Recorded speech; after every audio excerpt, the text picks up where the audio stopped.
అయినాయి, వానాకాలం షురు అయింది కదా, మొండి రోగాలన్నీ బయటపడుతున్నాయి. ఇక మొండి రోగాలు అంటే నాకు యాదకొచ్చింది స్వస్తిక్ ఎలక్ట్రోపతి క్లినిక్ గురించి మీకు ముందుగానే ఒక వీడియోలో చెప్పిన కదా, డయాబెటిక్స్ మా ఇంట్లో ఇట్లా వాడుతుంటే మంచిగా అనిపిస్తుంది అని.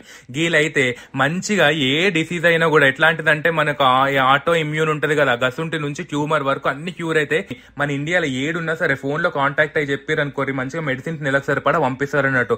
మంచిగా యూస్ఫుల్ ఇన్ఫర్మేషన్ షేర్ చేస్తున్నా, మీకు అవసరం అనుకుంటే ఎవరికైనా షేర్ కూడా చేయండి. V cardiac multi speciality hospital, Kothapeta, Tenali. Kolkata Kiranmayi ladies tailors, tailoring and మగ్గం ట్రైనింగ్ సెంటర్. మహారాణుల అందాన్ని పెంచే designer latest fashion blouses, dresses, lehengas అన్ని రకాల మోడల్స్ లో అతి తక్కువ ధరలకే స్టిచ్చింగ్ చేయబడును. ప్లెయిన్ బ్లౌజ్ స్టిచ్చింగ్ 100 రూపాయలకే, పైపింగ్ బ్లౌజ్ స్టిచ్చింగ్ 200 రూపాయలకే, ప్రిన్స్ కట్ బ్లౌజ్ స్టిచ్చింగ్ 350 రూపాయలకే. స్థలాలు, స్థిరాస్తి తనఖాపై సులభ వాయిదా పద్ధతిలో రుణ సౌకర్యం, బంగారు ఆభరణాల తనఖా మరియు బంగారు ఆభరణాల కొనుగోలుపై గ్రాముకు అత్యధికంగా రుణ మరియు ఓవర్ డ్రాఫ్ట్ సౌకర్యం, సులభ వాయిదాల్లో తిరిగి కట్టే. గత పాలకుల అక్రమ తవ్వకాల వల్ల వరద ముప్పు ఏర్పడిందని, వారి వైఫల్యాలు వలె నేడు ప్రకృతి వైపరీత్యాలు అంటూ కేంద్ర గ్రామీణ అభివృద్ధి, కమ్యూనికేషన్ శాఖ సహాయ మంత్రి పెమ్మసాని చంద్రశేఖర్ విమర్శించారు. కొల్లిపర మండల ముంపు ప్రాంతాల్లో మాజీ మంత్రి అలపాటి రాజేంద్ర ప్రసాద్తో కలిసి కేంద్ర సహాయ మంత్రి డాక్టర్ పెమ్మసాని చంద్రశేఖర్ గ్రామాల్లో నీటమడిగిన పంటలను పరిశీలించారు. రైతులతో, వరద ముంపు ప్రాంత ప్రజలతో మాట్లాడారు. ఎన్నడూ లేని విధంగా వరదలు పోటెత్తాయని, గడిచిన 5 ఏళ్లలో బ్యారేజీలు, డ్యాంల నిర్వహణ పట్టించుకుని ఉంటే సమస్య సగం తగ్గి ఉండేదని పెమ్మసాని పేర్కొన్నారు. ఇష్టారాజ్యంగా ఇసుక, మట్టి అక్రమ తవ్వకాల మూలంగానే అపార వరద నష్టం సంభవించిందని అన్నారు. అత్తలూరిపాలెం, వల్లభాపురం, మున్నంగి, పెడపర్తిపాలెం, కొల్లిపర, బొమ్మవానిపాలెం గ్రామాలలో పర్యటిస్తూ ముంపునకు గురైన అరటి, పసుపు, నిమ్మ తదితర పంటలను పరిశీలించారు. అనంతరం రైతులతో మాట్లాడుతూ ప్రకృతి విపత్తు వల్ల తలెత్తిన నష్టాన్ని అడిగి తెలుసుకున్నారు. ఎప్పుడూ లేని విధంగా ఇంత వరదలు రావటం, ఇంత పంట నష్టం కానీ, అదేవిధంగా వాళ్ళు పెంచుకునే గేదెలు కానీ లేకపోతే వెహికల్స్ కొట్టుకుపోవటం కానీ, నష్టం అనేది చాలా బాధాకరం. అయితే ఇందులో గవర్నమెంట్స్ ఫాల్ట్స్ కూడా ఉన్నాయి. గత 5 సంవత్సరాల్లో మీరు చూస్తే ఆ గేట్స్ మెయింటైన్ చేయలేకపోవటం కానీ, అంటే ఏదైనా ఒక బ్రిడ్జ్ కానీ లేకపోతే ఒక ప్రాజెక్ట్ కానీ ఇవన్నీ ఉన్నప్పుడు మెయింటైన్ చేసుకోవాలి. మనం మెయింటైన్ చేసుకుంటే ఆ గేట్ల టైంకి లిఫ్ట్ చేసుకోవటం, ఆ కట్టలన్నీ ఏంటంటే ఇవన్నీ లాక్కొని పోతూ ఉంటాయి కాబట్టి ప్రతి సంవత్సరం మెయింటైన్ చేసి కట్టలను మెయింటైన్ చేయాలి. అవి మెయింటైన్ చేయకపోవటం, లేకపోతే ఇసుక మట్టి తవ్వుకొని వెళ్ళిపోవటం. కొంతమంది ప్రజలు కూడా ఏంటంటే ఇసుక మట్టి ఎవరో తవ్వుకుంటే మనకేంటిలే అనుకుంటారు. మరి ఇలాంటప్పుడు ఆ ఇసుక మట్టి తవ్వటం వల్ల జరిగేటువంటి అనర్థాలు ఇవన్నీ 5 సంవత్సరాల్లో మెయింటైన్ చేయకుండా ఉండటం వల్ల ఇటువంటి ప్రకృతి వైపరీత్యాలు వచ్చినాయి. ఇక నుంచి ఇలాంటివి రాకుండా ఎవ్రీ ఇయర్ మేము కానీ మా నాయకులు కానీ అందరం రివ్యూలు చేసుకొని సిస్టమేటిక్గా దాన్ని మెయింటెనెన్స్ మోడ్లో తీసుకెళ్తాం. ఇప్పుడు నష్టం జరిగినటువంటి రైతులు ఎవరైతే ఉన్నారో వాళ్ళకి రాష్ట్ర ప్రభుత్వం నుంచి వచ్చేటువంటి సహాయం, కేంద్ర ప్రభుత్వం నుంచి వచ్చేటువంటివి, మూడోది ఇన్సూరెన్సు ఎంతవరకు మ్యాక్సిమం తీసుకురాగలమో ఇన్సూరెన్సు, ఈ 3 చేసి తర్వాత నెక్స్ట్ ఏ పంటలు అయితే వేయాలో వాటికి ఇమీడియట్గా ఏమన్నా ఈ విత్తనాలకి సబ్సిడీ కానీ ఎరువులకి సబ్సిడీ కానీ వచ్చే విధంగా చంద్రబాబు గారితో మేము చెప్పకపోయినా బాబు గారు ఆటోమేటిక్గా అవన్నీ చూస్తారు.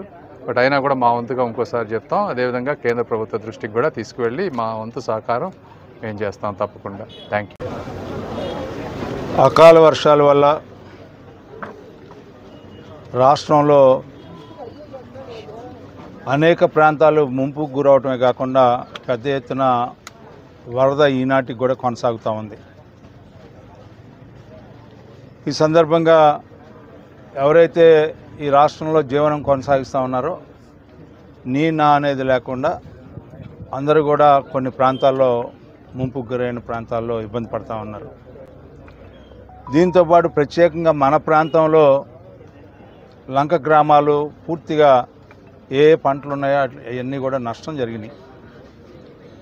అదేవిధంగా మిగతా ప్రాంతాల్లో కూడా ఎక్కడైతే వరి పంట ఉందో ఆ వరి పంట కూడా ఇప్పుడు వరకు కూడా నీళ్ళలో ఉంటే వరి పంటకు కూడా ముప్పు వాటిల్లుతుందని చెప్పి మనం రైతాంగం ద్వారా వినే మాటలు, అదేవిధంగా దానికి శాస్త్రజ్ఞులు కూడా చాలా స్పష్టంగా మూవు కూలిపోయేదానికి అవకాశం ఉందని చెప్పి చెప్తా ఉన్నారు. మనందరికీ తెలుసు ఈ పక్కనే 2 గ్రామాలు అనవరపు లంక, కొత్తూరు లంక 2 గ్రామాలు కూడా పూర్తిగా లంకల్లో ఉండటం వల్ల పెద్ద ఎత్తున దాదాపు 25-30 సంవత్సరాల క్రితం 2004లో 2009లో 1999లో 10 లక్షలు 11 లక్షలు వచ్చింది, కానీ ఎప్పుడు 12 లక్షలు వరద రావడం అనేది మనం మొట్టమొదటిసారిగా చూడటం జరిగింది. అంతేకాకుండా రకరకాలుగా ఈ వరద వచ్చిన తర్వాత అనేక ప్రాంతాలు గతంలో ఎప్పుడు నీరు ఎరగని ప్రాంతాలకు కూడా నీరు పారటం వల్ల చాలా ఇబ్బందులకు లోనైనటువంటి పరిస్థితి. ఇలాంటి పరిస్థితుల్లో ఈ ప్రాంతాలన్నీ చూడటానికి ఈరోజు రేపు కూడా ఈ ప్రాంతాన్ని పర్యటించడం జరుగుతుంది. రేపు లంకల గ్రామాలు 2 కొత్తూరు లంక అదేవిధంగా అనవరపు లంక కూడా వెళ్ళటం జరిగింది మంత్రి గారు అని చెప్పి ఈ సందర్భంగా మీకు మనవి చేస్తూ, ఎక్కడ సమస్య ఉన్నా ఎక్కడ ఆపద సంభవించినా అక్కడ ఆపద్ బాంధవులాగా ఉండే వ్యక్తి ఎవరయ్యా అంటే ఈనాటి ముఖ్యమంత్రి నారా చంద్రబాబు నాయుడు గారని మనందరికీ తెలిసినటువంటి వాస్తవం, సత్యం. అంతేకాకుండా ఈ రోజున అగ్రికల్చర్ డిపార్ట్మెంట్ వాళ్ళు, అదేవిధంగా యానిమల్ హస్బెండరీ డిపార్ట్మెంట్ వాళ్ళు, అదేవిధంగా రెవెన్యూ డిపార్ట్మెంట్ వాళ్ళు, వీళ్ళందరూ కూడా మన సబ్ కలెక్టర్ గారు, అదేవిధంగా జాయింట్ డైరెక్టర్ గారు అయినటువంటి యానిమల్ హస్బెండరీ వీళ్ళ తరఫున ఏదైతే పశువులకు ఉన్నాయో పశుగ్రాసాన్ని ఇవ్వటం, అదేవిధంగా ఏదైతే ఇంటింటికి కూడా 25 కేజీలు బియ్యం, 5 రకాలైనటువంటి వస్తువుల్ని ఈ రోజున పంపిణీ జరుగుతూ ఉంది రెవెన్యూ డిపార్ట్మెంట్ ద్వారా. వీటిని కూడా మీ అందరూ కూడా స్వీకరించాలి. ప్రతి ఇంటికి కూడా ప్రతి ప్రాంతానికి సంబంధించిన ముంపు గురైన ప్రాంతాల్లో ఈ కార్యక్రమాన్ని కొనసాగిద్ది. ఎక్కడా కూడా అధికారులు కానీ లేకపోతే మన కార్యకర్తలు కానీ లేని ఇంటి దగ్గర తీసుకొని మిస్యూజ్ చేసే కార్యక్రమం మాత్రం ఎవరు చేయొద్దు. ఇది ఒక అపూర్వమైనటువంటి నష్టాన్ని నివారించే ఒక మహత్తరమైనటువంటి కార్యక్రమాన్ని మన భుజస్కంధాల మీద మన నాయకుడు చంద్రబాబు నాయుడు గారు పెట్టారు. అవినీతికి ఎక్కడ కూడా ఆస్కారం లేకుండా ఎవరైతే నిజమైన లబ్ధిదారుడు ఉన్నాడో లబ్ధి పొందేలాగా మనం న్యాయం జరిగేలాగా చూడాల్సిన బాధ్యత మనం వాచ్మ్యాన్ లాగా ఉండాల్సిన అవసరం ఉంది ఈ యొక్క కార్యక్రమానికి అని చెప్పి మీకు మనవి చేసుకుంటూ సెలవు.